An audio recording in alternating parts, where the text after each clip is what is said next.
Bonjour à tous, bienvenue sur votre chaîne du coaching intégral. Insatisfaction sexuelle et ses causes dans le couple. La sexualité est l'un des plus grands piliers du mariage. Généralement, quand on parle du mariage, on voit premièrement et d'abord le sexe. Et dans la vie, une personne peut tout faire seule. On peut préparer seul, couler la lessive, torchonner. Mais on ne peut pas faire l'amour seul, à moins de se masturber. Le mariage doit être consommé. Et qui dit consommation, dit acte sexuel. Et quand il n'y a pas de consommation, il y a frustration. Et quand il y a frustration, il y a insatisfaction. Et faire l'amour, ce n'est pas se coucher l'un sur l'autre. Faire l'amour, ce n'est pas faire les enfants au lit. Faire l'amour, c'est plus que ça.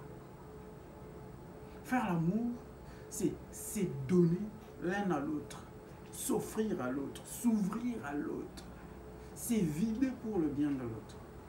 Faire l'amour, c'est comme l'indique bien le nom, faire du bien à l'autre, donner du plaisir, lui procurer du plaisir.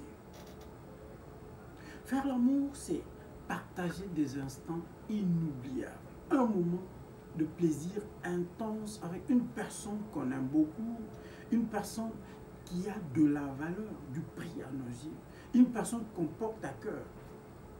Faire l'amour, c'est comme un acte d'adoration où on vit un instant unique dans une intimité profonde, collés l'un à l'autre, dans une étreinte inouïe, pour ne pas dire thérapeutique. Il y a une différence entre faire l'amour et faire les relations sexuelles. Les mariés font l'amour, mais les prostituées font les relations sexuelles. Dans les relations sexuelles, il y a une connotation égoïste, une poursuite d'une satisfaction personnelle. Mais faire l'amour, c'est se laisser aller, se laisser faire, s'abandonner à l'autre, le laisser délecter notre corps, notre personne, explorer notre corps et exhaler notre parfum, notre haleine, jusqu'à nous faire vibrer tout le corps et nous amener à une jouissance totale. Quand on fait l'amour, il y a une connexion des âmes, d'où l'expression des âmes sœurs. Mais si l'acte sexuel ne connecte plus les personnes aimées, si l'acte sexuel ne procure plus de plaisir, c'est qu'il y a un problème. Il y a donc insatisfaction sexuelle. Alors, qu'est-ce qui est à la base de l'insatisfaction sexuelle dans un couple? C'est ce que nous allons voir dans cette vidéo. Alors, la première cause, c'est le fait de ne pas connaître son partenaire. Tout commence par là.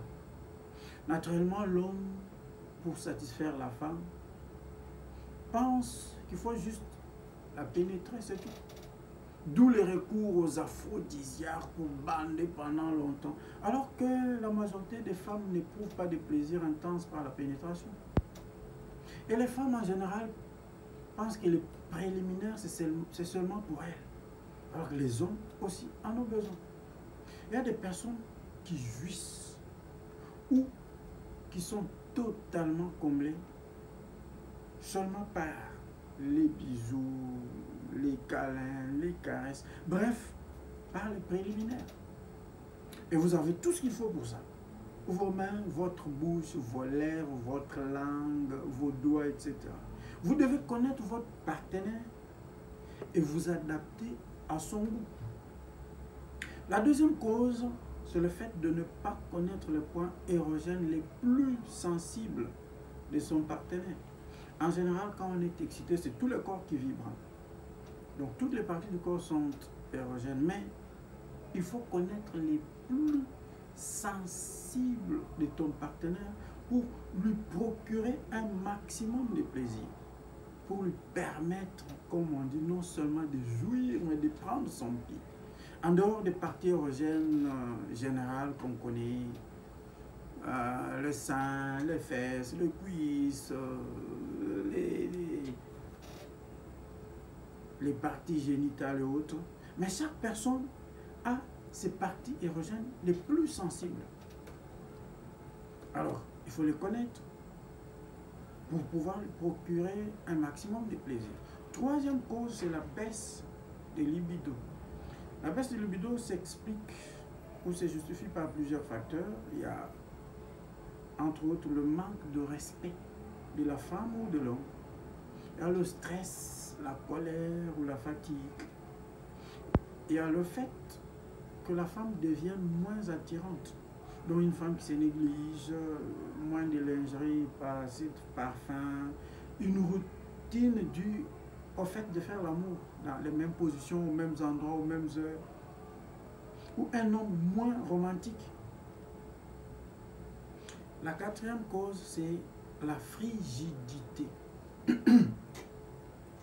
La femme devient frigide quand elle a affaire à un homme brutal, mécanique, pressé, qui ne prend pas le temps de préparer la femme.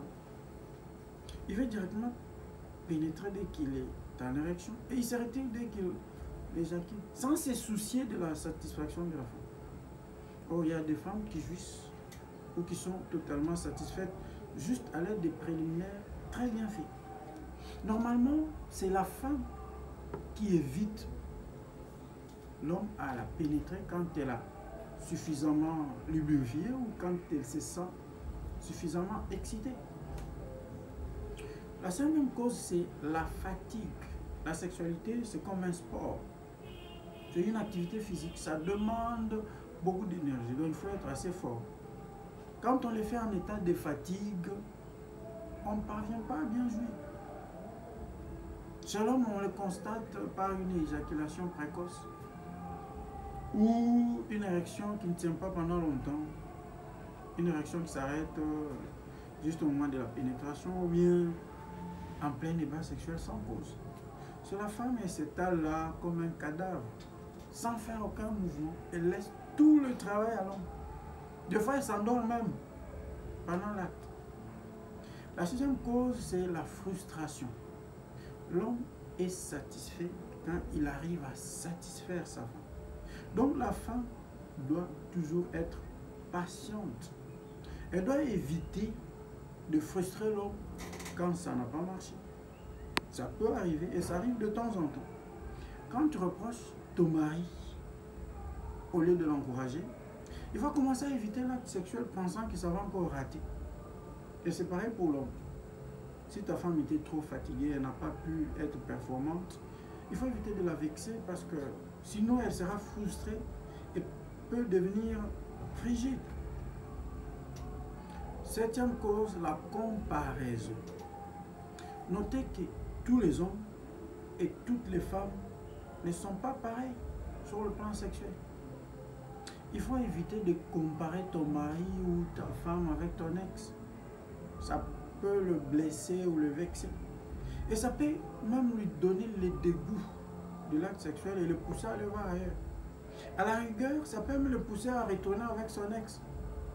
Surtout si il était ou elle était plus performant ou plus performante. Huitième cause, les mauvaises odeurs. Ici, il est question de l'hygiène corporelle, que ce soit pour l'homme ou la femme. La femme doit toujours être propre, surtout dans son intimité. Elle doit toujours se laver quand elle a beaucoup transpiré. Elle doit aussi laver sa tête, surtout celles qui ont des messes et des plantes et tout. Il y a des produits au marché pour ça. Parce que toutes ces odeurs-là sont inconfortables. De même pour l'homme. Les femmes craquent toujours pour les hommes qui sont très propres, qui sentent bon, qui s'habillent de manière élégante. Parce que des fois, elle a besoin de faire la pipe. Mais il y a des hommes qui portent un même caleçon, un même cinglet, les mêmes chaussettes pendant plusieurs jours. Imaginez ça. Ou des chaussettes et des caleçons ou des cinglés troués. Mais ça ne va pas. Il n'est pas confortable de faire l'amour quand un des partenaires n'est pas propre. D'ailleurs, le conseiller de prendre un bon bain chaud ensemble avant le match pour être tous frais. La neuvième cause, c'est la considération. La femme, pour bien faire l'amour et bien jouir, doit se sentir aimée, désirée et considérée. La considération donne à la femme la confiance en soi. Et c'est pendant les préliminaires que la femme se sent aimée et désirée par la douceur des caresses et des paroles. Et c'est alors qu'elle est très bien excitée, bien mouillée et prête à se donner totalement à son homme pour une bonne partie des gens malades. Merci, à la prochaine.